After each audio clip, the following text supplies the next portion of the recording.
आज मैं श्रीमद् भागवत गीता के 9वें अध्याय का महात्म पढ़ने जा रही हूँ। कृपया आप लोग ध्यान पूर्वक सुनेंगे और इसका लाभ उठाएंगे। इसे सुनने से हमारे कार्य सिद्ध होती है और हमें सुख की प्राप्ति होती है। महादेव जी कहते हैं, पार्वती, अब मैं आदर पूर्वक 9वें अध्याय के महात्म का वर्णन करूँगा। तुम स्थिर होकर सुनो। नर्मदा के तट पर माहिष्मति नाम की एक नगरी है।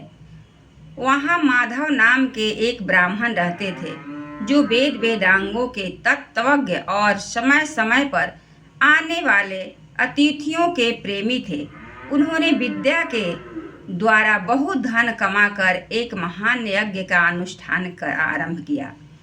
उस यज्ञ में बलि देने के लिए एक बकरा मंगाया गया। जब उसके शरीर की पूजा हो गई, तब सबको आश्चर्य में डालते हुए उस बकरे ने हंसकर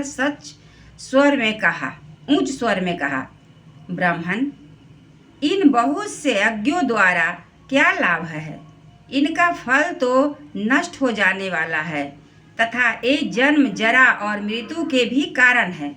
यह सब करने पर भी मेरी जो वर्तमान दशा है, इसे देख लो। बकरे के इस अत्यंत कौतूहलजनक वचन सुनकर यज्ञ मंडप में रहने वाले सभी लोग बहुत ही विस्मय हुए। तब वे यजमान ब्राह्मण हाथ जोड़ अपलक नेत्रों से देखते हुए बकरे को प्रणाम करके श्रद्धा और आदर के साथ पूछने लगा।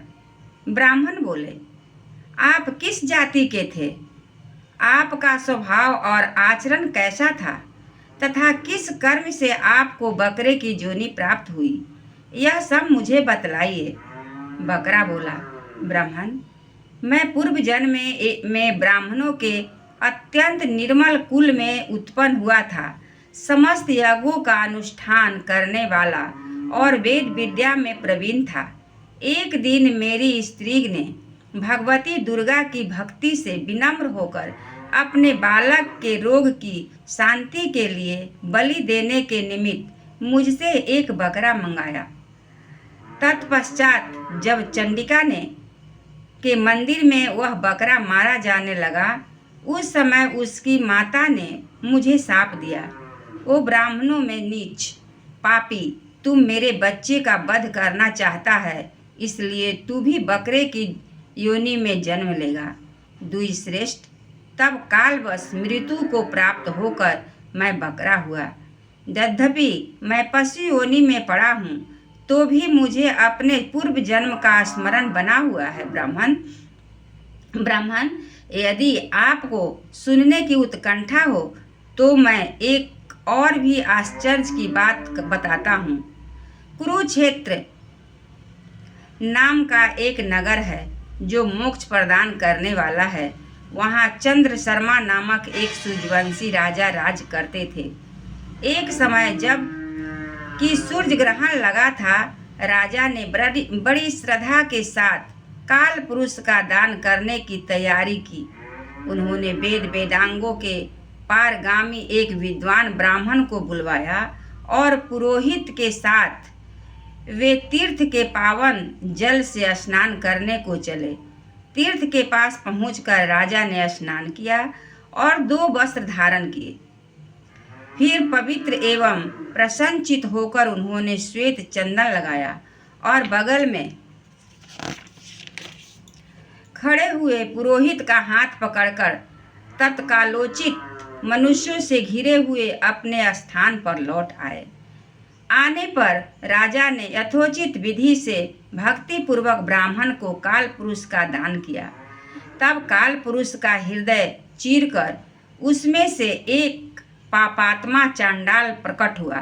फिर थोड़ी देर के बाद निंदा भी चंडालिका रूप धारण करके काल पुरुष के शरीर से निकली और ब्राह्मण के पास आ गई। इस प्रकार चंडालों की वह जोड़ी आंखें लाल किए निकली और ब्राह्मण के शरीर में हठात प्रवेश करने लगी।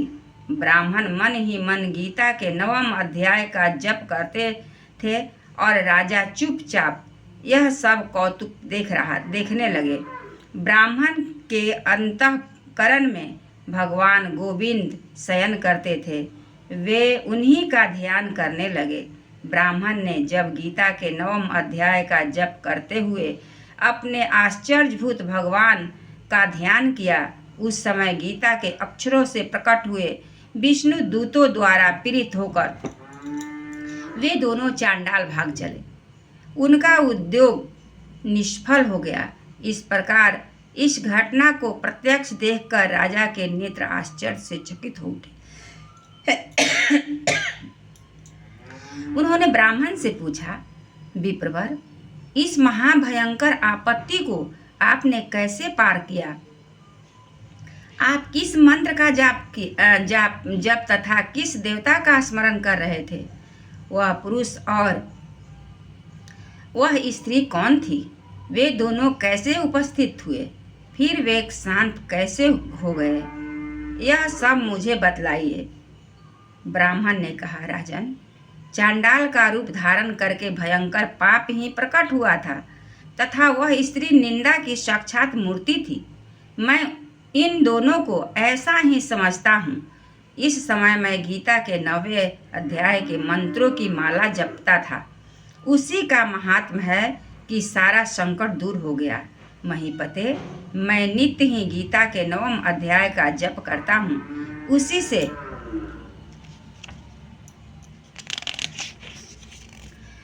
उसी के प्रभाव से प्रति ग्रह जनित आपत्तियों के पार हो सका हूँ। यह सुनकर राजा ने उसी ब्राह्मण से गीता के 9वें अध्याय का अभ्यास किया।